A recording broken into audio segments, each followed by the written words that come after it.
Hey, welcome to Guitar Knobs, the guitars, gear, noise, and nonsense podcast, hosted today by these knobs. Tony Dudzik, Pick Guardian. Jared Brandon. I'm still not used to... There you go, okay. Hey, everybody, it's me, Todd Novak. Welcome to the Guitar Knobs podcast. We are thrilled to death that you are listening to our little rowboat amongst the freighters of a show. Wow. I guess so. I think we're bigger than a rowboat. Okay. Two rowboats tied together with a one sail, oar. with a mast. Yes. Betwixt us. We have a mast on one side and a sail on the other. That's probably... yes. And a three-wheel bicycle. With the carriage in the back for Todd. We're really excited today because we've got some guests in the studio. And guess who are you in our studio? Yeah, what year is this? In studio together. I know, right? You've got Bill here from Thimble Wasp Effects, and I handle most of our enclosure designs. If we talk on Facebook or Instagram or something like that, you're probably talking to me. Nice. And then I got my partner here. He's the brains behind the circuit operation. Okay. This is Phil, Thimble Wasp Effects. Yeah, I do the electronic design and building. Excellent. So what brings you guys to Wait. Columbus? So it's Thimble Wasp Effects. Let's just make sure. Besides Bill and Phil, we've got Thimble Wasp Effects. Yes. In the studio. And what's unique about this is, where are we, Tony? I'm in Columbus, Ohio. And I'm in Columbus, Ohio. I'm in Columbus, Ohio. We're all in Columbus, Ohio, except for Jared. Jared's not in. So we've got a native builder here. That's the exciting thing. Yeah. So Let's do it. yes. I'm getting a thing that says political call. What if... No. What if somebody wants to check out their wares? Yes, where would they go to see what you guys can do? Yeah, what's the website? ThimbleWasp.com, spelled just how you would think. Thimble Wasp. Yes, how about the Instagrams? Yep, check us out on Instagram. We're also on Facebook. We're also on TikTok. All right, so we're going to have a lovely time. We've got 3 of their pedals in front of us. Yes. This is going to be super fun. We're going to have 2 4 on the floors, or as Tony just said, and I'm going to let him do it now so you can get it out of the way. Go ahead. 8 on a plate. All right, 8 on a plate. And then we're going to find out all about where they're getting their ideas and what's inspiring them and all that good stuff. We've got Jared over in Tennessee, and we've got you wherever you are. And we're grateful that you are with us right now, hanging out. Yeah. Let's see here. We got a couple of announcements. Please. Speaking of 4 on the floor, Yeah. we've got one that I wanted to share from, this is going to be from Ben Harder, okay? And he said, my favorite segment is 4 on the floor. I'm a pedal addict, and I currently am putting together a new board. I got a great deal on a Schmidt Array. That's those like super duper expensive, really nice ones. But so far, it is a wiring nightmare. I'm about to order those Tour Gear design patch cables. Yes! Order them. Order them. Yeah. Okay. Or else Tony's going to fall out of his chair. As far as my 4 on the floor, I'd have to go with the Origin Effects Revival Drive. Oh, that's some chunk of change right there. And sounds very good for a good reason. Yes. The Strymon Volante. Tasty. The Chase Bliss Mood. That's one that I can appreciate. People might be like, oh man, this is the pedal I need. I gotta say, I don't believe I would have any use for that pedal. If only it had a few more switches. A few more. But I think that makes some beautiful sounds. And the Collision Devices Black Hole Symmetry, a destructive fuzz, reverb, and delay, all in one box. It was so difficult to pick only 4. Honorable mentions go to the Beatronics Vespa and the Jam Pedals Harmonious Monk. Man, you've got some mighty fine and, might I say, top shelf taste. Oh. Well, those will pair nicely with the Tour Gear design cables. Indeed. Well, thanks, Ben, for sending that in. We love hearing your 4 on the floors, and we're happy to get them shared Well, That's let good me ask you English. this about Ben Yeah. here. Considering the new guitar combination with is it the Mood? The Mood. Yeah, that might buy him an extra choice. So It could. yeah, we're gonna have to. I can't imagine how expensive that guitar is. Well, it's all relative. Yeah, I guess it is. So, anyways, we also have another DM, and it's a message. Someone sent us a nice message, and I wanted to share it. Said, Dear Tony, Todd, Jared, and Rob, after stumbling on your podcast this year, I've fallen in love with you and the content you're producing every week. With that said, I'm a new father to a 1-year-old, and just found out that we have another due next year. Hey-oh. Well, congratulations. That's what I should say. Like, uh-oh, that's fantastic news. What am I doing? I've already had this, I had a little bit of back and forth with him about this. Yes. That's super exciting. Fatherhood's like the greatest thing on the planet to me. A couple of episodes ago, Todd may mention that he really doesn't purchase much gear as he is a father and has a family and to think about and where to best spend his money. My last show was 5 years ago here in St. Louis, and I haven't touched my guitar since. Ugh. Your podcast makes me want to get back into playing, but I would like to get my first tube amp and a couple additional pedals and a breakaway from the big companies. This has me at a standstill. I bought my first guitar on my own back in 2004. It's a 2003 PRS Custom 2210 top in whale blue. Now, I gotta admit, I don't know all the scales of the PRS ratings. That sounds really high. I don't know. Yeah, 10 top is like the most figured. 10 top. I kind of figured that. Yeah. See what I did. No, you are so smart. Yes, I own one guitar. Anyways, do you have any tricks to scoring deals on new or used gear while being a responsible parent? Thank you again for providing such a great outlet for me to live vicariously through you all every week. Sincerely, John Sluhan, pronounced like St. Louis University's abbreviation of SLU and Han, or Han, ham, like ham with an N. Sluhan. I should have read that ahead of time to make sure. Anyways, now Tony and Jared are hungry. That's why the ham. Ham. I already had a crumble cookie, man. It was pretty good. Yeah. If you have a full crumble cookie, Tell you what, fills you before, you should just go talk to Crumble Cookie and see if they'll sponsor us, so that Yeah, Okay. 4 on the floor or 8 on a plate. Yeah. That's right, crumble cookie, baby. Anyways, Let's do we it. really What appreciate if they that. did Thank you, John. Pedals on the cookies. That would be. Yeah, you could go work that out. Yep. got Okay, it. so we need to find out what's going on in our music world this week, gentlemen. How this works, and any of our first-time listeners, what we're going to do is just share a little tiny bit, Before a we morsel, do that, Todd, a crumb. Can we What? tell people what we do on this podcast? Go ahead, Thank do you. it. I have the floor. You've got the floor. I mean, The gentleman with the sweatshirt has the floor. gentleman with the sweatshirt. This Don't talk about sweaty crumble shirt.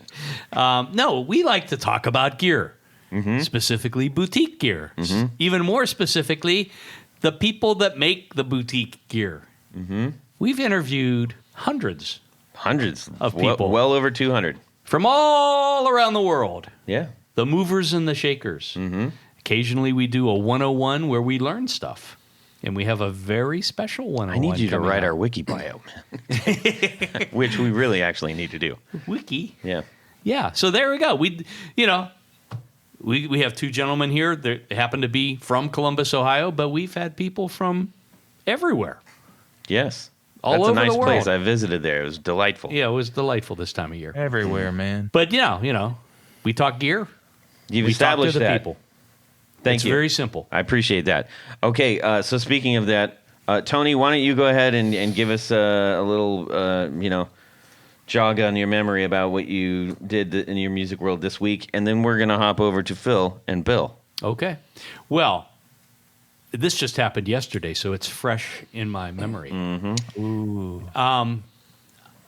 I've always wanted to improve my fret leveling and dressing skills. And yesterday, I had two necks that I'm putting together a couple of guitars for. And I asked my buddy Sean over at the Guitar Repair Company if I could come to his shop, use his tools, and he can show me what to do. So, being the gentleman and scholar that he was, he said, sure, come on over. So I did, and spent a couple hours over there leveling frets, dressing frets on these two necks, learning. I've always liked the way Sean has dressed and leveled frets for me. It's not like I'm some sudden expert or anything, but I did learn really a good at lot. what he does. Yeah, I mean, the way that his methodology, and everyone that works on guitars and does fret work is slightly different. He tends to be a little more anal retentive than a lot of people, but the end product is well worth it, and the frets just feel great. So he just, clued me in on a couple of tips and showed me what to do, and I was really happy. And that was, again, it's tough to teach old dogs new tricks, but I learned some new tricks yesterday. Well, all right. I just had Sean set up my bass. Yeah, he's a good okay. dude. Yeah, we talked a lot about pedals too. It was Oh, fun. yeah, Sean's a good guy. Yeah, he was handing it back to me. He said the E sounds a little weird, a little hollow. And so he just snipped it off and put a new one on right then and there. Ah. He said sometimes the strings come off the shelf. Which bass a little was bit. yours? It was a dark gray P bass. Oh, okay. No, he had this other one that had like a perloid top on it that was really crazy and was giving him fits. But I was going to say, if that was yours, cool. Yeah. All right, Phil, anything going on in your music world this week? This week was a little bit less music centric. I had my floors refinished, so I was moving stuff out and moving stuff in a lot of the time, but I did have to take a break in there and put together. I finally got some PCBs made to make a little buffer with the switch on it for be good for testing. How does the buffer affect this pedal before or after it? To have a little toggle switch to turn it on or bypass it. Nice. That's kind of fun. So, what do you have? Oak floors? Yeah, white oak and a little bit of red mixed in. That's nice. Yeah. And what part of town are you in? Actually, pretty close to Sean's shop there. Oh, okay. Yeah, So near you're Morrison Clintonville, 71. Beachwald area. Cool. Yeah, that's good. Very fun. Were you able to breathe? You know, it was a water-based urethane, and it wasn't bad. Oh, okay. Yeah. Yeah, a lot of companies have switched over that. On this week's floor finishing podcast, 4 on the floor. yes, definitely on the floor. Nice. Excellent. How about you there, Bill? Well, on Thursday, I went and saw the band Pine Grove play at the Anthurium. Is that how you say it? Anthonium. Anthonium. Have you guys been to the Anthonium? It looks like the type of place you would have a ping pong tournament of some sort. It's got very high-rise bleachers on the side, and then kind of an open area in the middle. There's not a bad seat in the house. But I was fully expecting to hear like a pedal steel guitar, which it sounds like they're playing on the recordings. But when they showed up, it was a guy with a volume pedal and a slide. And I thought to myself, man, I have got to get my slide game up to par. I haven't had a slide in probably since I was 16 years old. It was a glass slide. I didn't have a case for it, and it shattered inside my soft gig bag or something. Haven't had a slide since, but it was pretty inspiring. So Very cool. Yeah, there are a lot of people out there, smaller companies that are actually making custom slides, and they make some really artistic kind of things, and you might check some of those people out. I've always wanted to try the single finger slides. You know, that one of those smaller ones that doesn't, wrap around the whole damn finger.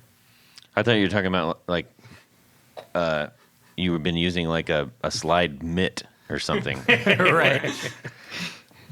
They barely like the only Or a fingers pickle that the jar. He's slides using a fit pickle on. jar. Yeah, I mean He's got big hands. He's a big dude. They're all for people with small hands. I use a mayonnaise jar on my finger. No kidding, man. Bud Light can or something. I don't know.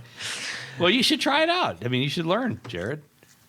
Yeah, I've tried a few. I could do a few songs here and there, and I've actually used one playing out and doing. Heck, I even forgot the song. It was an Allman Brothers song, but anyway, Well, been a long time. Yeah, Wonderwall. I think maybe I might get my slide out too. Could always use the mic stand. That's true. Yeah. He picks his teeth with that. No, on stage, you grab one hand with the. Yeah, I can do that. Yeah. I'll pull that off. Jared, how about yourself? What's going on in Music World this week? Oh, so I went on a field trip today to a few guitar shops, and I saw that weird Ampeg bass guitar thing, and I was hoping maybe Tony knew something about that. Yeah, I mean, I've seen those before, and I'm not sure if they are. It literally looks like a violin. Well, I think it has a telescoping rod on it too. That's weird. I mean, it's kind of like Gibson made a violin bass that had that telescoping rod on it too, so you could use it as play it like an upright, and that's essentially what that is. Yeah, I mean, when I saw it, I thought, did a genie try to turn a violin bass into an electric bass, like a Fender style, and only get halfway there? I bet that's exactly. That's exactly what happened. But that's not really what happened in my. I mean, it did happen, but I bought a guitar. He wouldn't be able to do that to a guitar. What'd you get? It looks like a Telecaster. Yeah, so I bought a guitar at the Sam Ash, and it is the Jimmy Page Teledragon Telecaster. Dragon. Wow. Jared, good for you, buddy. Yep. Show it again. Don't play it. Show it. That's awesome. With the holographic pickguard.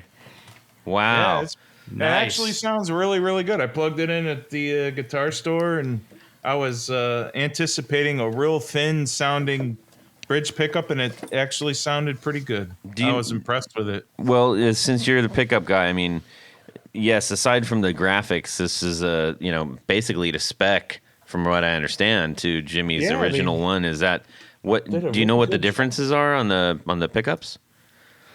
What do you mean difference? Like between? Well, I mean, I don't know really if that was set to spec, like, was there anything unique, especially unique about that particular one? Yeah. So the original, I think the original guitar was the late 50s, and I don't remember exactly what year. So they would come with a black bottom bridge pickup, standard telly, and he actually has one of the two, a gray bottom. I believe it's a 64 or 65 pickup in that guitar. Oh. And what he did was he found some random magnets. A few of them were refrigerator magnets, and stuck them on the bottom of the brass base plate that goes underneath the pickup. No kidding. Did that increase the magnetic bloom? Actually, no. .com. I own that, by the way. It may have slightly changed a few things, maybe, but as far as the actual Alnico magnets, you cannot increase the magnetic bloom and the power through an Alnico 5, no matter what. I mean, you only the maximum power that they usually put out is what they can only put out. It doesn't matter what you put behind it. So no, but it. What's the point of doing that then? Jimmy did. I don't know. Maybe Jimmy thought whatever. Extra mojo. Maybe it did something. Maybe it did change the overall magnetic bloom surrounding the whole pickup itself. I'm not sure. It may have not made a difference because it was so, far under the strings. I'm not sure, but you would need one of those computer wave testy thingies to actually see if it made a huge difference or not. Like a sound wave thing. Yeah, totally. Soundwavething.com. Was that? Right. I've always heard that Page's Telecaster was originally Syd Barrett's from the Pink Floyd at the time, as before it was Pink Floyd. Yeah. And because Syd had a Telecaster that he played, had the mirrors and everything on it. Was that? Do you know if that is the case, or that I don't know. All right, I don't know a lot about the Telecaster because everybody really cares about the Les Paul, 59 Les Paul he got from Joe Walsh. That's the biggie. That's what everybody cares about the most. Yeah, but the Telecaster is what was on the first 2 or 3 Zeppelin albums. In And studio a lot albums. of people don't even know that or realize that, which is really interesting. But yeah, I mean, I don't know. I guess you guys asking me these questions kind of is inspiring me to find out the truth behind it. You are correct.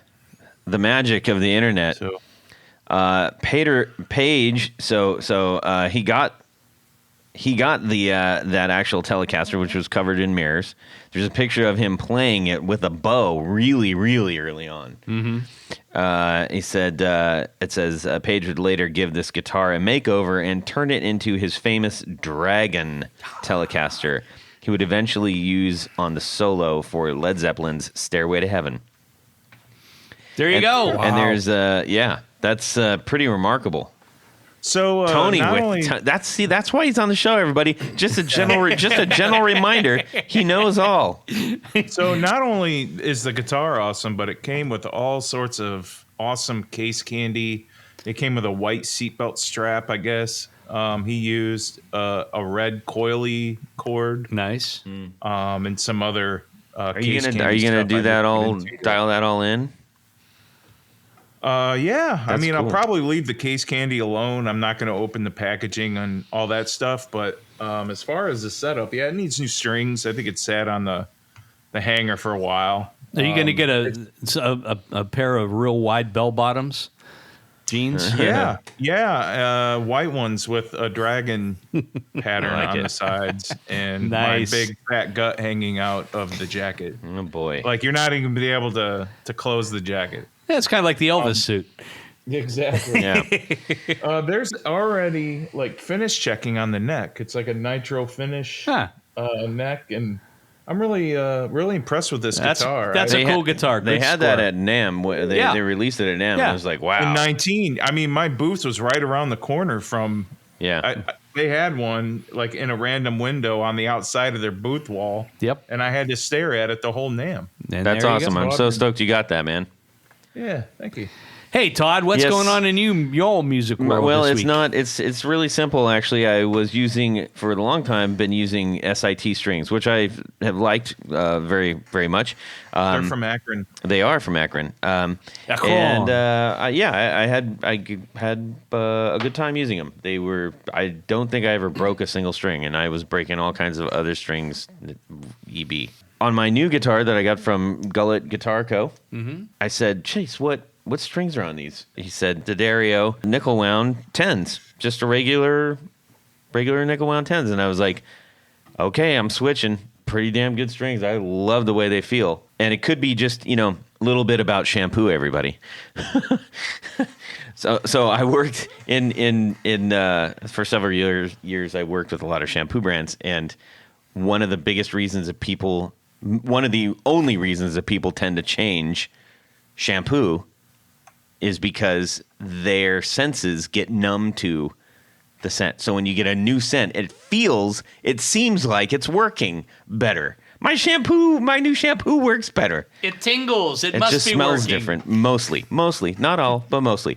And that's like, totally research driven. That's not some cockamamie thing that somebody came up Does with. the So, same go for conditioner? yeah. Anyhow, so it was kind of like, these strings don't smell any different, but I really do love the way that they're playing, so I'm going to get a whole bunch more. So there you go. That's my very short musical week. That's short but Yes. sweet. And speaking of that, Hey, Todd. yes, Tony. Earlier you were discussing an interesting 4 on the floor from one of our listeners, Yes. and he wanted those tour gear designs. That's a good move on his part. I think it's very smart for a number of reasons. Yes. Why? Would you like to know? Give me one good reason. One good reason, they're affordable. That's a great reason. That's maybe the best. I mean, look, let's be serious. That's one of the best. Some patch cables, you can mortgage. It's like a house mortgage. So I don't understand why. Well, yeah. They're crazy I expensive typically for some only reason. use the 24-karat gold-plated Well, ones. they sound better. No, these are fantastic. We stand behind them. Jared's got them. I got them. Tony got them. These guys are gonna get them. Bill and Phil are gonna. They're going to load up on him. 100. I love it. He's buying 100. You heard it here first, folks. That's right. So what you can do is go over to tourgeardesigns.com, and you know what? Tony, you confirmed. You can just go into the discount thing and Type in the guitar knobs. guitar knobs. And you can save 10% on your whole order. On an already affordable. And, you know, we talk You about can the buy like price. 5 of those cables for some that charge like for one cable. But beyond that, Yeah. they are rugged. Rugged. They are flat. Yes, They are designed to be flexible. they are. I mean, in terms of how you connect Yes. various pedals and the together. best part about it is that they tell you how good you're actually playing. They whisper to you. Go over to tourgeardesigns.com and get your The Guitar Knobs discount. The Guitar Knobs, save 10%. Thank you for Tour Gear Designs for sponsoring our 4 on the floor or 8 on the plate today. Jared, Let me get a little of this. we'll take it. 1, 2, 3. 4 on the floor.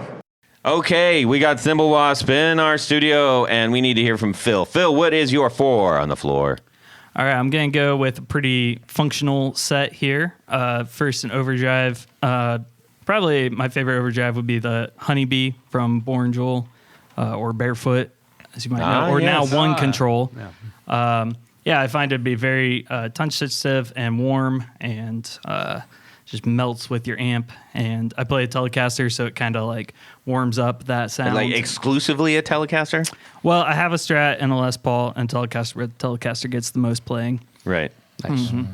Yeah, and then after that, it would be in the Dirt family. I like the Scarab Deluxe pedal.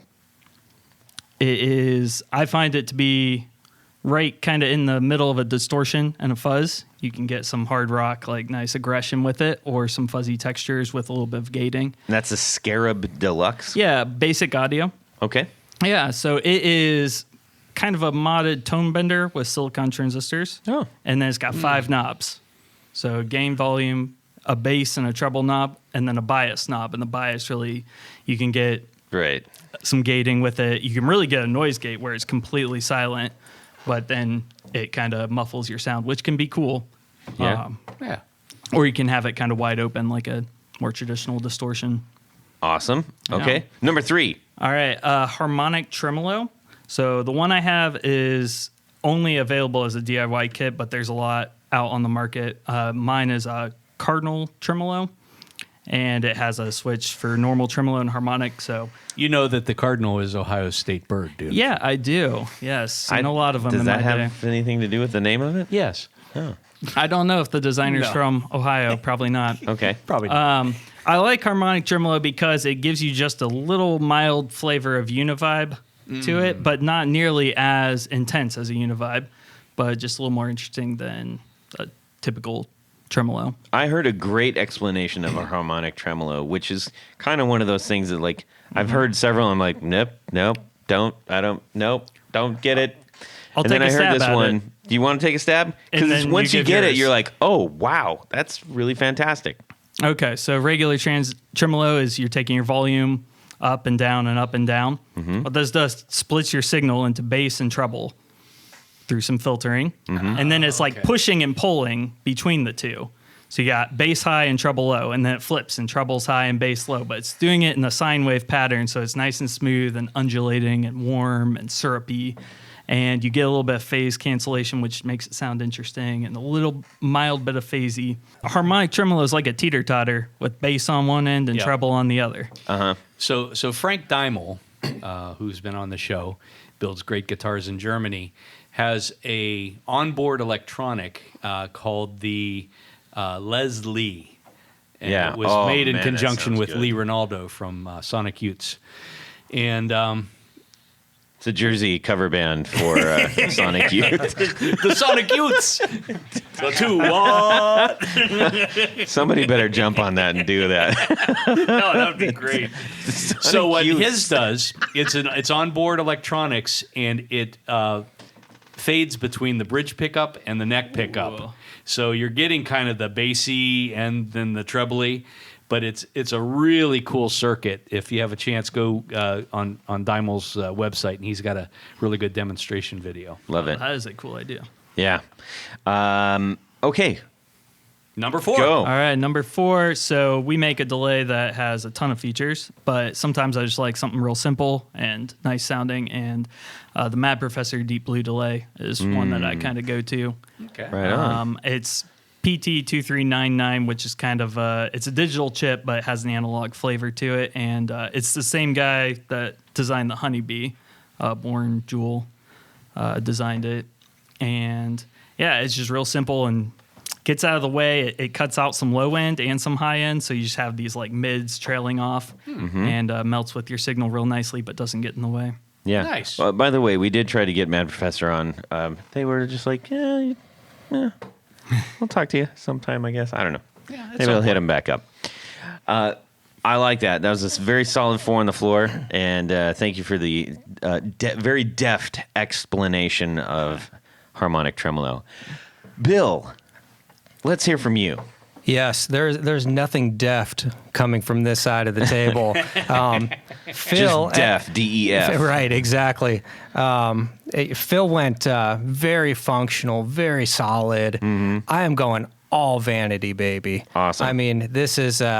I actually don't own any of these 4 pedals that I have in That's mind, okay. but I think they're all incredibly inspiring. Right, in your must-have board and your must-have mind, this is your must-have. This is my must-have vanity board. Got it. This is the one I want to pull out because it's a conversation starter. Every pedal is cool as hell. Right. It's just amazing. Right. So, first one I've got is the Third Man Triple Graph. I mean, yeah. so cool, so cool. Just the functional hardware, the visual aesthetic, and then the sounds that you get out of it is just so much fun. That was very exciting. We got sent one from Copper Sound early on, actually, before they released them, and they were kind enough to let us have at it. We had them on the show right after that, and it's great to play it, but then when you start hearing about how it was made, that's an appreciation thing on a totally other level.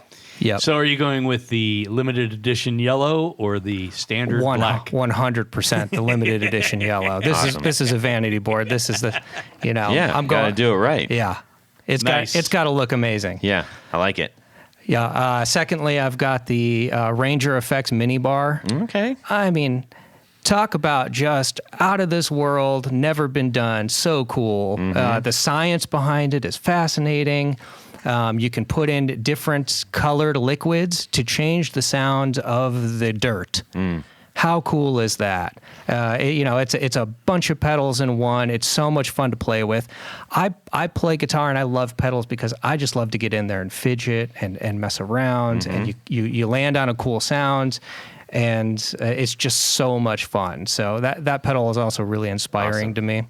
Also, talk to Ranger, try to get him on.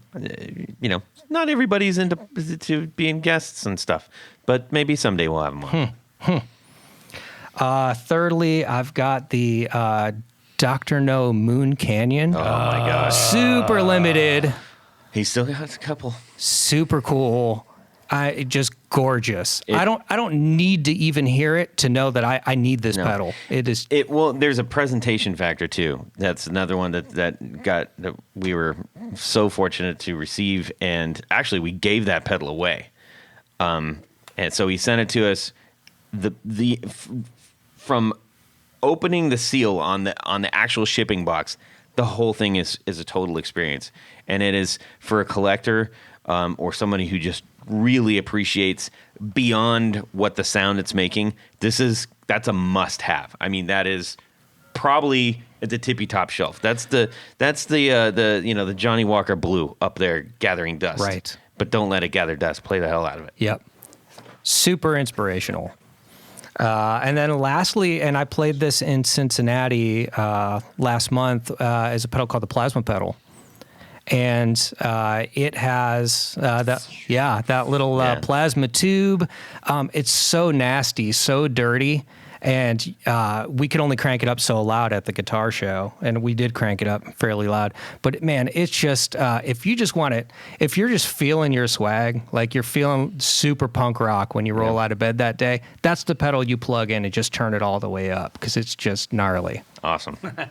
That's a pretty radical board. That would be an amazing giveaway board that we'll never do. Because hey, unless all those people said, no, we're going to make that happen on your show, buddy. Nice. Then that would be great. But Wow, yeah, that would be cool. Yeah, they might get lost before it got given away. I'm just saying. Anyways, thank you guys. That's a great view into, it's like we got Oscar and Felix here a little bit. Got the yin and the yang going on. Two different parts of a beautiful mind that is Thimble Wasp here. Phil, you are handling all of the sort of technical aspect of things. Yeah, that's right. Right? And then Bill, you're handling getting him cold drinks so he keeps working. That's right. I'm just kidding. That's right. He's the real value in the operation here. Fill my camel pack, Bill. Damn it. Yeah, I'm handling a lot of the enclosure design, the general brand aesthetic, the demos that you're seeing, that sort of thing. Cool. And in speaking with you now, in full disclosure, I had a really great conversation with both of these guys out when it was. We were getting kind of eaten alive by mosquitoes. I do remember that. I went home with several welts, but we had a great conversation out on the driveway and getting to know each other a little bit. And I know that while both of you have your own individual roles in Thimble Wasp, you're both very much involved together in coming up with what is this thing going to do? Yeah, right? The collaboration is really the heart of it and why we wanted to partner together. And, I had thought about maybe I could make some pedals and put up a website, but it's just so much more fun to have someone to bounce ideas with or take in ideas from and see what could be possible. And then also have stuff that looks incredible that I wouldn't have been able to do. And the media resources that goes with his skill set. So is it fair to say it saves you from a lot of foul balls? How you mean? Well, dinkers off to the left. Look at this idea. Probably, womp. Yeah. Yeah, and I think we end up with something better usually. And a lot of the concepts, the delay was kind of his idea to start with, and then I was able to incorporate some interesting algorithms into it. Let's start with that one a little bit. So I think that's probably gotten the most coverage out there on the internets. You want to just kind of go into that? Yeah, sure. It's very stunning, and so I would say that's probably the one that and catches the eye the most. Give us the big introduction here. Sure, yeah. This is the time-lapse delay. It's an 8-mode delay, so 8 pedals in one. It's bright green. The green It one. is glowing green. It has a bright light-up plate at the bottom, so the whole thing glows like a UFO. Yeah, or underneath. like a lot of cars in Atlanta. Yes. Yeah, that was the inspiration. Yeah, so it has... The first 4 modes are more of your functional workhorse modes. So you have a standard tap delay with some variation in the tone of the repeats. You can make them darker or brighter. And then the second mode would be a dotted eighth of that same style. So you have a tap switch. You can tap it in, play dotted eighth. That's going to give you a nice, crisp, digital sounding delay. Or you can warm it up and have it be darker repeats. The modes 3 and 4 are kind of the same thing, quarter note delay and dotted eighth. But they are a tape delay, so you can dial in the amount of modulation on the repeats. And there's a little bit of filtering going on to kind of warm up the signal of the repeats, make it sound syrupy. You still know and all these vintage. by heart? Do you need this back? Oh, I've spent a lot of time at the computer screen, so I know what they do. I borrowed it real quick. I mean, it's nice. They've got a little legend down at the bottom, which I was a little... I got to admit, I was playing a little bit in the dark, and I was like, man, I don't know what are these things? I can't. And I was like, oh, there's a little thing down at the bottom. It tells me what they are. Sneaky. Okay. Yes. So we also include a little card in the box because some of the knobs, there's a character knob that does something different depending on which mode you're on. Yes, that's super clever. Yeah. So basically, on all the modes, we had something we wanted to be able, a parameter to control. Right. But you can't just name it tone because I want it to be modulation on the tape mode. Yeah. Or on the one mode, it changes what the interval of the. So let's walk these people through it. Because I mean, honestly, that's probably that's the coup de grace right there. Yeah, sure. You have your mix, time, and feedback that all delay pedals have. Pish posh. That's a Oh, delay. you gotta regular, have them. You know, can't get rid of them. But let's say you're down on the standard delay, just delay. Your character knob is going to do what? It will take your repeats from crisp, clear, digital, exact replica to a darker, haunting. Gotcha. And then next you got your dotted eighth. Yep, so that's going to function the same. It's just that based on the blinking light, your repeats are 3/4 the length of the blinking light. Okay, and then your character's controlling what? There? The same, the tone. Okay, that's so still modes doing 1 the and tone. 2 are Modes 1 and 2 are the filter. Tone filter. Okay, then you slide over to tape. Yep. Which is like, the favorite thing for the last however long.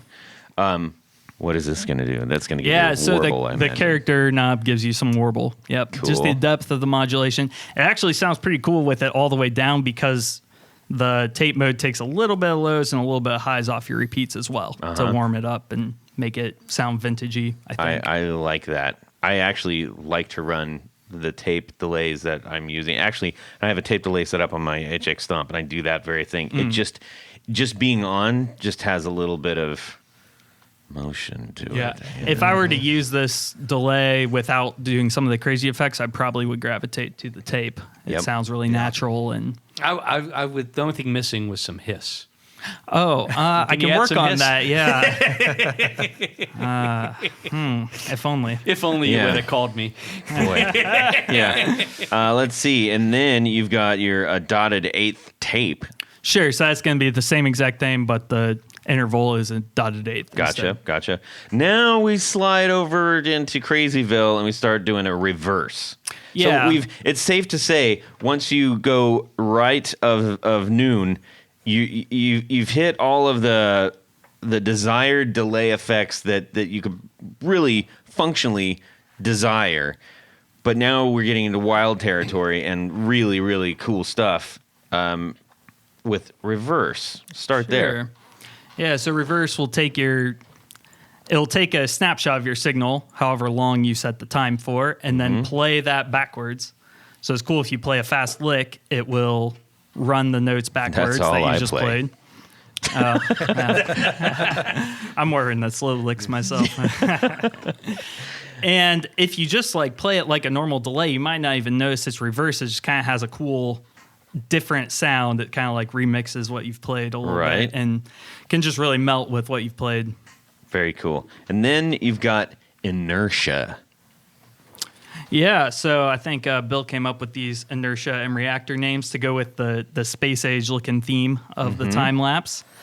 And I'm not sure, it's probably been done, but I've not seen it, the inertia type of sound. It's cascading your delays up octaves as well as changing the time at which they go off. So you can use it in a really rhythmic fashion and it creates a rhythmic pattern, or you can just have it be atmospheric in the background and it creates these twinkly star repeats. And then the character knob does what to that? The character is going to be back to a tone control, and it will, if you run it all max, like the feedback max and the character max, I'll admit it can get a little bit noisy. It can be kind of cool, like a staticky, spacey kind of noise, but that'll let you take a little bit of the high end off and warm it up a little bit.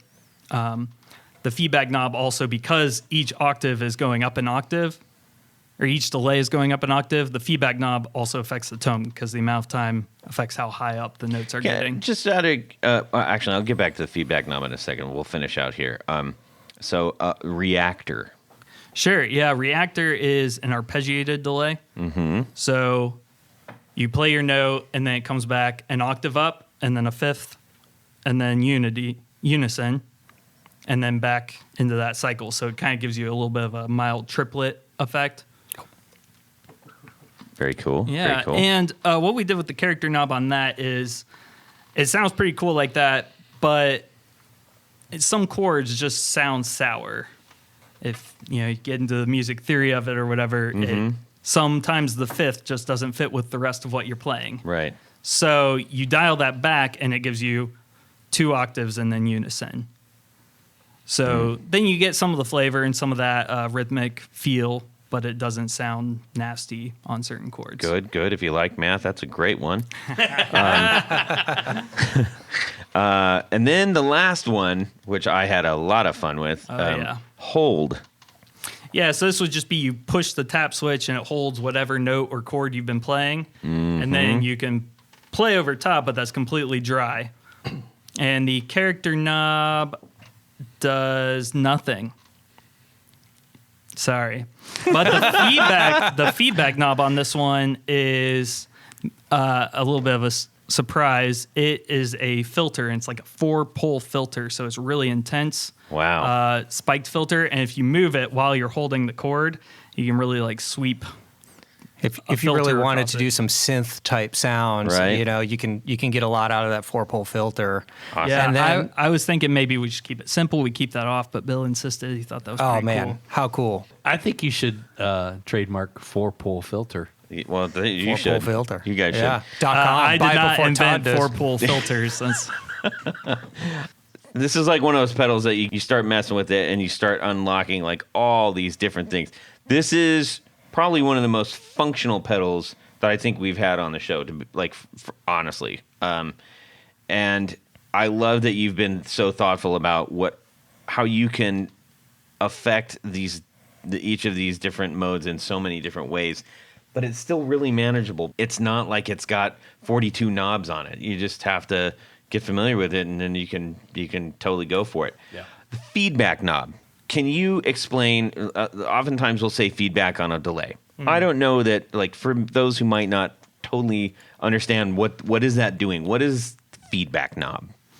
Yeah, so it's not like nasty sounding feedback or cool sometimes on guitar where it's like a screeching sound. Right. It is just every time there's a repeat, what's the volume of that repeat? And then it feeds that back into the input. So some delay pedals will just say repeats. What is the volume of the repeats? Okay. And it affects how loud the repeats are, but how long they last. And the mix knob also affects how loud they are. So you can blend those two parameters how you want.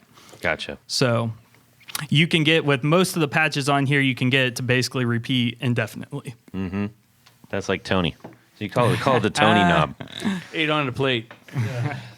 Yeah, probably the other thing worth mentioning on here is the light plate. Yes. I love the light plate. As we were talking earlier, I think every it's one really of your brilliant. pedals should have the light plate. I wish we had a 9-volt thing. We Absolutely. could, Yeah, so the light plate, when you activate the pedal, it lights up like a ring light around the edge of the pedal. right.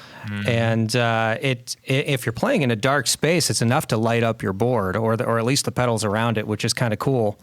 But aesthetically too, it just kind of adds to the whole vibe of the pedal, and it just comes together into this really cool experience. It's simply very cool too. For those who are going like, what the crap's a light plate?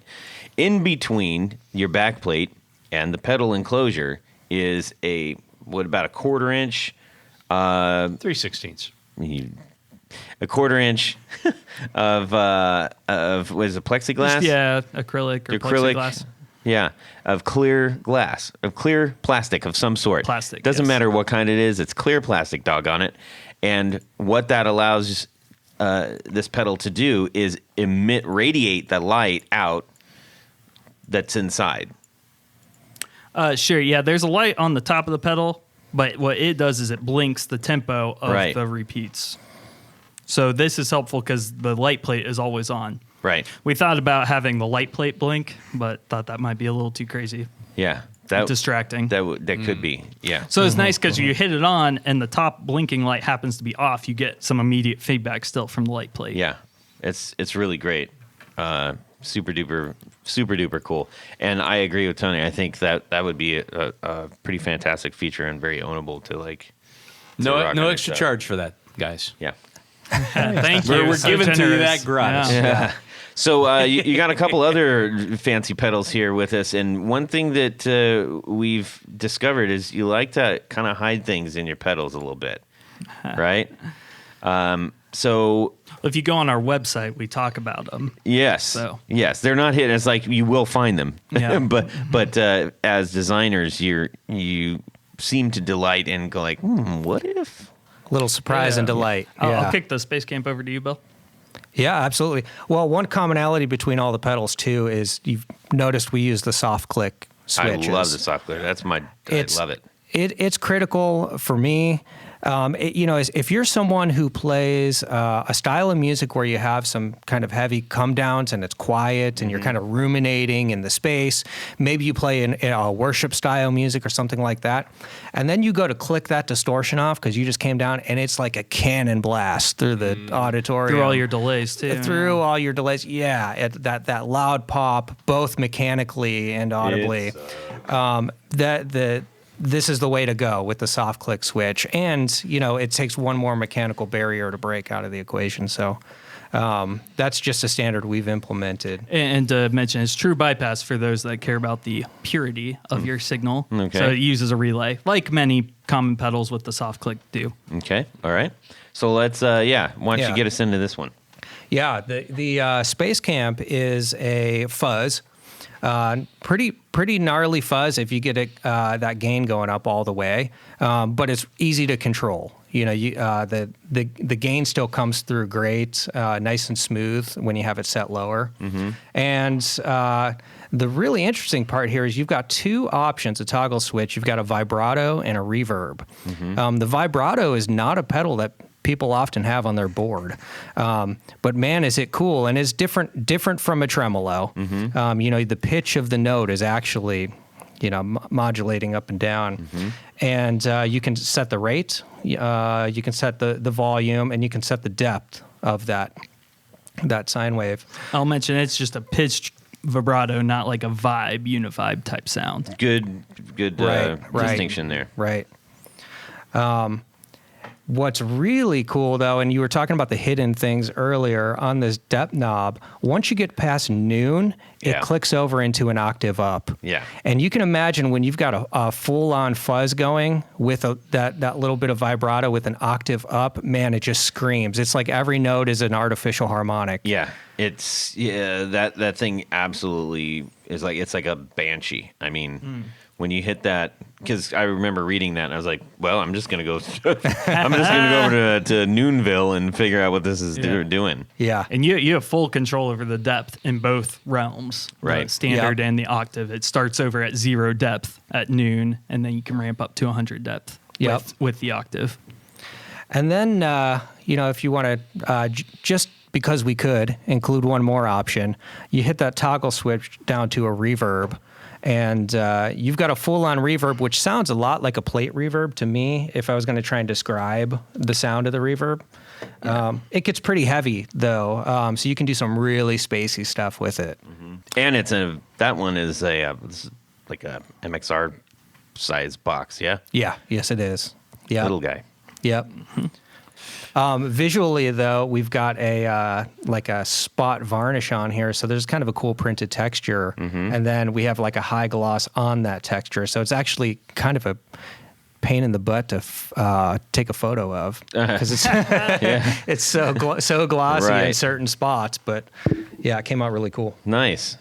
Yeah, I would say the Space Camp, there was a day where I was messing around in my basement with like a fuzz and a vibrato. I was like, oh, it sounds really cool. You get this like ray gun sound. I sent a video to Bill. We've been friends for a while and, done some pedal projects together. And I was like, oh, this is cool. What should we call this? And he gives me a list of like 8 names with some sketches and designs. And that was the moment I was like, you know what? We could really team up and do some cool stuff. So that was number 1. Well, I would say the Anvil Circuit was in my mind first. Maybe. I don't remember when you sketched up some ideas about the time lapse and what we may have been working on that circuit for the time lapse while we were designing the look of the Space Camp. So that seems to happen quite a bit, and pedal, once you kind of start going on one, you start getting other ideas, and they're like, well, let's make that too. Yeah. Yeah, and I sent you a few other ideas as well, and these are 3 we kind of settled on for our starting out flagship ideas that we wanted to pour into. You hear me talking a lot about the looks of the pedals, and you're going to have listeners who are like, I don't really care. Does it sound good? That's what matters, right? Jared. And that is what matters, right? Yeah. But why shouldn't it look great too? And like I started playing guitar when I was 14 because it looked cool. Yeah. And I want to feel cool when I play guitar. You Well, know what I mean? Like I and- want my board to look awesome. Here's an interesting thing. So we've heard Jared in the past episodes. He's famous for saying this. Like, I don't care what it looks like. I want it to. I just care what it sounds like. However, guess who bought a Dragon guitar? Just gonna say. So like Jared. I have 2 words for you. Guitars. Jimmy Page. Yes, but guitars, That's it. you get speedboat sparkle guitars. You go gonzo on the guitars, but not on the pedals. I just think that's an interesting thing about you, Jared. I know. It's just the way I am. You're just interesting. I don't have a logical explanation for that. It's just taste. Yeah, I'm just not. I am not into pedals as much as I am guitars. but you have a ton of them. And Pedals? you actually like clicking on them. Like, yeah, well. So when he started out, he was just like pedals, right? But I had a few. He since being on the show, he's amassed a pretty fair collection of awesome pedals. I have a Klon Centaur. He does. Wow. He got one. Yep. Anyways, Yes, I let's do see. like pedals. Yes, you do. He says that every time. Let's find out. What's Go with this Bezos. beautiful shiny guy in the middle here? All right, yeah. So our other pedal is the Anvil Overdrive, and that idea I've been kind of tinkering with the circuit on the breadboard for a little bit, for quite a while now, and finally got something that I wanted to put out in the world. It is, I would describe it as fairly bright. You can dial out some of the highs, but just the overall character is articulate. You don't really mask anything sloppy about it, but it will respond to whatever you give it. And especially with a Telecaster, I find you can get pretty expressive with it. The amount of overdrive will change based on how you play the strings. And I think it pairs a lot with a lot of other overdrives because it doesn't have a strong mid-range hump or a strong amount of compression. So it'll just thicken up. We both like to run Klon style pedals into it because it just gives it more growl, more girth. What's one of your go-to Klon style pedals? We both have one that I added like a bass knob to the circuit and made. So Cool. That's what we got. Yeah, we both use this pedal in very different ways, though, because Phil is a single coil Telecaster player, Yeah. and I'm a humbucker player. Well, I'm confused because he said it's rather bright. Now, this is a person who plays almost primarily a Telecaster. So if Yeah. you purposely make something really you bright, know, help me out with It could be that. that my amp is not a bass mid treble style amp. It's just master or just a volume knob, not a master volume. Okay. So if you would compare it to like a Fender from the 60s or so, it would sound a little darker because it doesn't have that strong mid scoop and that piercing high end. So I think with my guitar, and I like to play in the middle pickup position. It might just be my particular Tele that I really like that position. I've tried others and it sounds a little hollow. But on mine, it sounds full, balanced, and articulate. And so that was kind of the pairing that I designed this pedal with. I didn't want a ton of mid-range boost, but because it is relatively balanced, it cuts a little bit of low end. And then, of course, the voice knob gives you some tonal flexibility to emphasize the highs and mids more. I find that it pairs with other guitars well because it doesn't really mask the guitar or the amp. It just kind of gives it some grit. I found, and I think actually Tony said it paired well with a Baba Ganoush. But anyways. Yeah, sorry. Every time I see an anvil, I can't help but think of Roadrunner cartoon because Wile E. Coyote got smashed hundreds of times with an Acme anvil. So did Tom. And he's still alive. Tom and Jerry. That's right. And he's still every time. Yeah. So, Bill, what's your Side take note. on the anvil here? You were getting into that before we so Yeah. rudely side T-boned you there. Super rude. That's what I do. It sounds beautiful on Phil's setup. I understand exactly why he designed it to sound exactly like it does. It's so, he can slowly kind of strum a chord, and it's so bright and clear. When I plug it into my Marshall with my Ibanez with humbuckers on it, it's a little tingy. So what I like to do, Explain tingy. What's tingy? well, it's very bright on mine. Okay. And you would say your Marshall is more vintage flavored. And my Marshall's already pretty scooped. It's Okay. a very vintage sounding Right. tube amp. And You got Jared's attention. He loves he's got the vintage Marshalls Yeah. all over the place. yeah. So you combine that on top of something that's already scooped, and it starts to sound a little bit brash on its own. Right. So the way I like to use it is I like to stack it right after my Klon, because the Klon is very mid-focused. It's very full-bodied, but you start to lose some of the clarity in the highs. You click that thing on, and it just fully restores like the full spectrum, and it sounds beautiful. So in my rig, that's how I like to run it. Yeah. I like what you guys are saying, because that's what I like when stacking drives.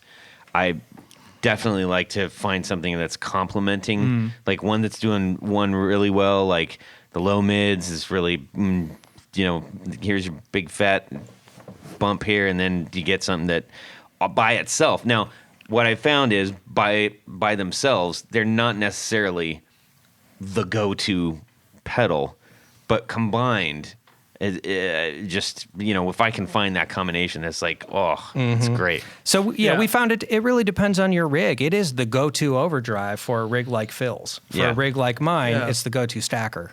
And- That's a good way to put it. Yeah, to explain the knobs, we were describing it as bright, and it is kind of baseline on average is a little bit brighter. There's a gain and a volume knob, and then a voice and a tone knob. So the tone knob, like most pedals, adjusts the high end at the very end of the circuit. So after you get some overdrive, then you can get some of those sharp harmonics toned down. So this goes from bright to not very dark. In fact, on a humbucker, you might think it's very subtle because you don't have Right. much of those high harmonics to get rid of in the first place. So I wanted it to be usable throughout the whole range. You put the tone on 0 and it's not a bunch of mud. It just kind of warms it up and rounds out the signal. And then the voice knob is, before any of the clipping happens, it will boost some mids and highs. So between the tone and the voice knob, it allows you to kind of dial in. If you put the voice up high and the tone low, you do get some mid boost. If you put the voice lower and the tone up, you get a more flat frequency profile. I'm going to go on a limb and say another possibly dumb thing here. Now, if it's great, it's a win. I'm going to take the trophy home. But the way you've been describing to me, it feels like if that was marketed to me as a clarifying overdrive, I'd be like, yes, I'm all about that. I think Bill put that in the on the website. Really? I did. Yeah. I had it on that clarifies your tone. Nice. I didn't see that part. Full disclosure. Great minds. Okay, I've got an idea for you. Let's hear it. So for the Anvil 2, you put a switch on it. One side is for Bill, one side is for Phil. I like that. That's a great idea. Onto something. Yeah. Well, to be fair, Bill likes it in application. Yeah. We actually we are working on an Anvil 2 prototype for bass. Oh, that's cool. Yeah, we found it's a cool clipping character that works well on bass, but is a little bit bright. And so the idea is to add a fifth knob that gives you some low end girth. And I won't go any further than that explaining it because it's not fully designed It's yet. proprietary.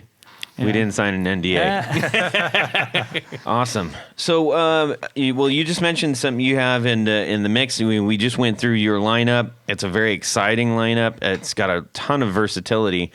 You are two dudes who clearly have a lot of great ideas and are, I would venture to guess, just embarking on where your potential is. So Speaking of that potential, anything else in the hopper, as they say? Yeah, actually, just this last week, we had a guitar.com review, which we were pretty excited about. Yes. Congrats. We've got an artist who was just featured in Guitar World. Hopefully, we'll see some content from her.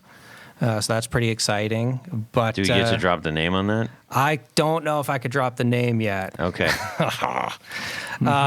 We also are working on another pedal. And it is a heavy distortion pedal. Okay. And we have probably built, I don't know, we've built a lot of other pedals to try and figure out what is the tone we really want that works between both of our rigs. And Different types of clipping and different frequency adjustment before gain and after gain. I think we have an option that we are pretty narrowed in, something that is unique but building blocks of other stuff. And I'm working on a prototype on that. Cool. And then we'll see how Bill likes it, maybe pass it around a little bit, and then, see about getting it build ready. Dig it.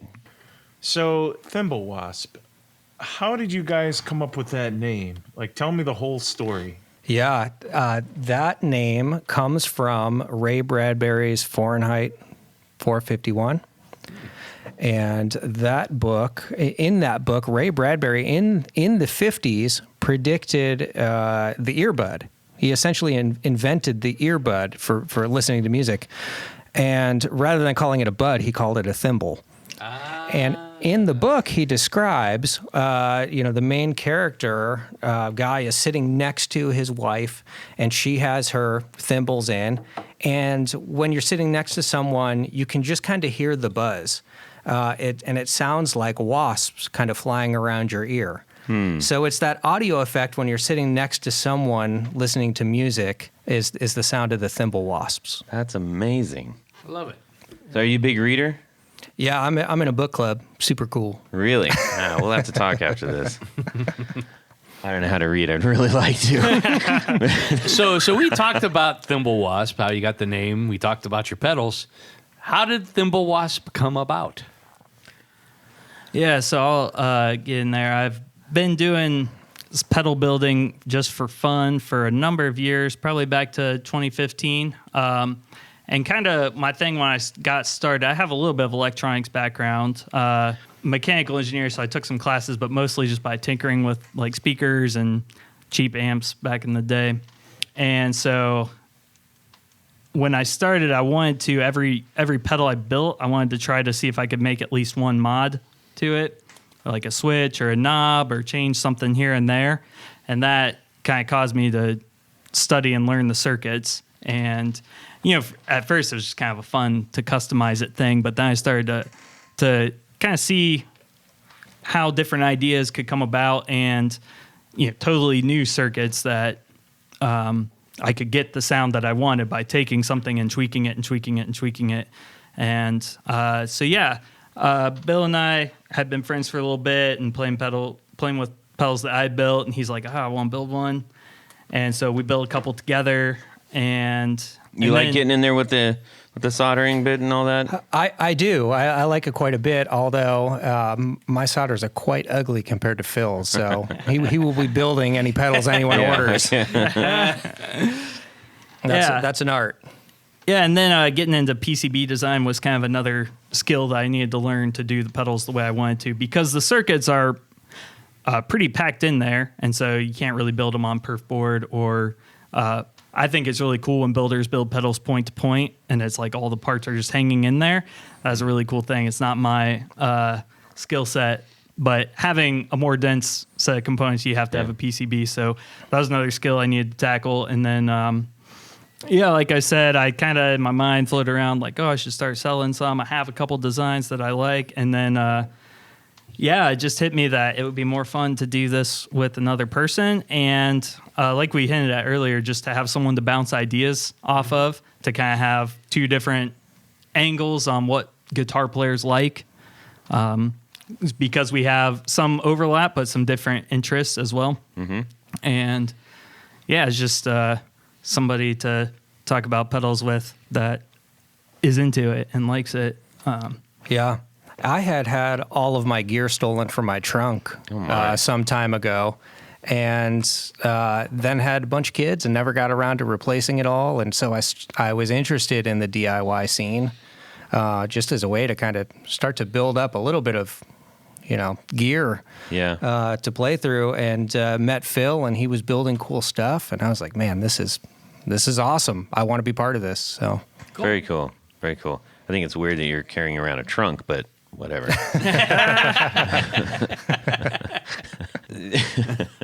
I do really appreciate the very clear, I guess, the synergy and I'm sorry, I threw up a little bit in my mouth from saying synergy, but there's no other. I mean, that's the word. That's exactly the word for what you guys are doing, and the fact that you guys are coming up with unique ideas too is exciting, especially for us. That's what we geek out on. I think the only thing worse is paradigm shift. I like that one. You still like that? I'll say paradigm shift 10 times over the word that I just said, which I won't repeat. Synergy. Sorry, everybody. Hey, Dr. Brown. Yeah. Now, with the Thimble Wasp, the company, the whole 9 yards, are you guys doing merch and stuff like that? Are you going to get into all that business?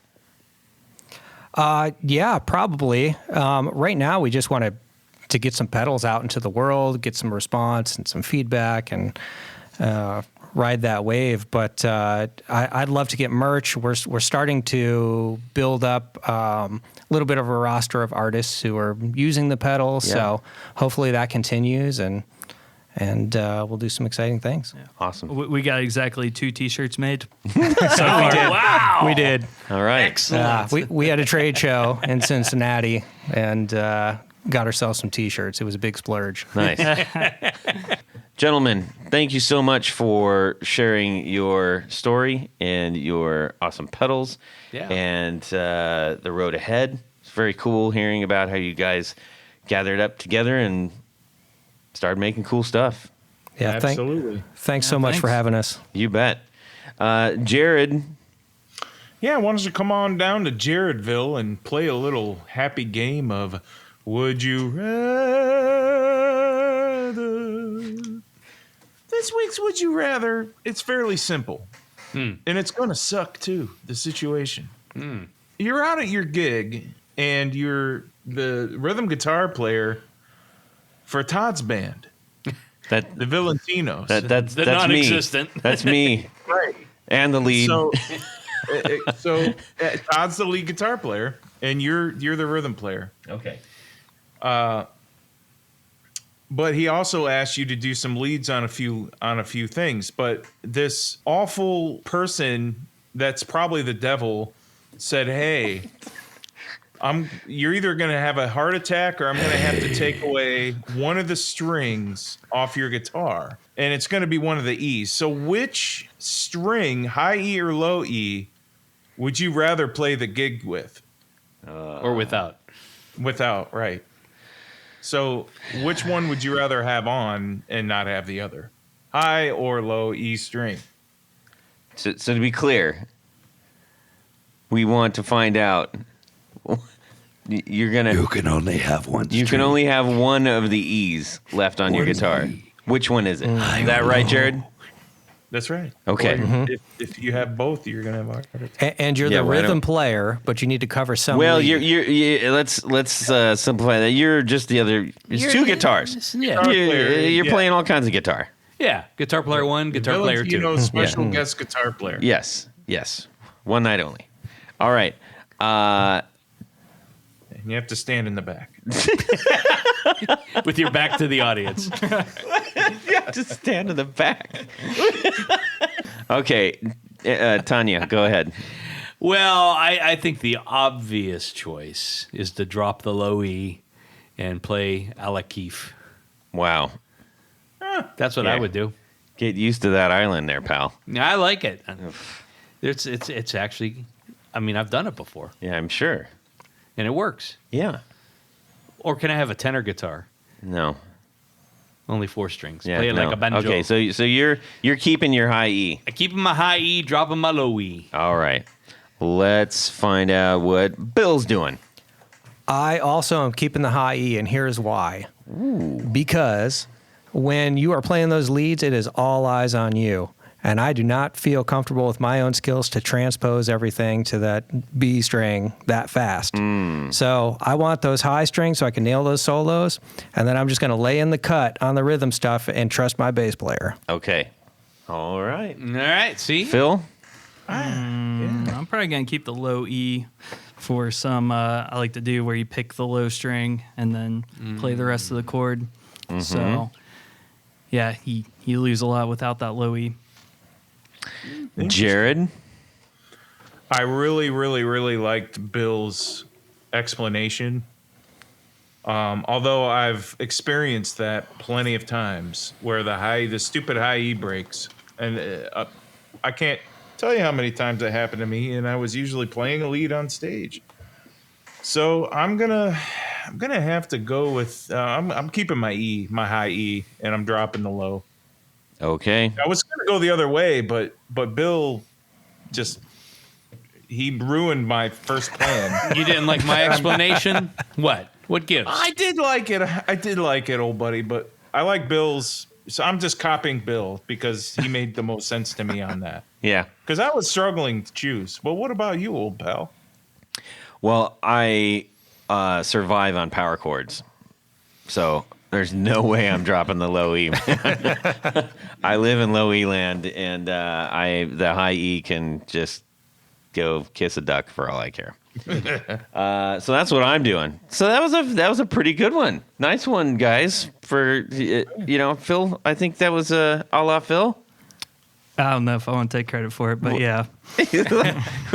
Well, yeah, it's your fault. So that was a good one. Hey, people, we would love to get your would you rather's or your 4 on the floor. But in this case, your would you rather's. Our jar, we've run through quite a few of them, and we need to replenish. So please send those in.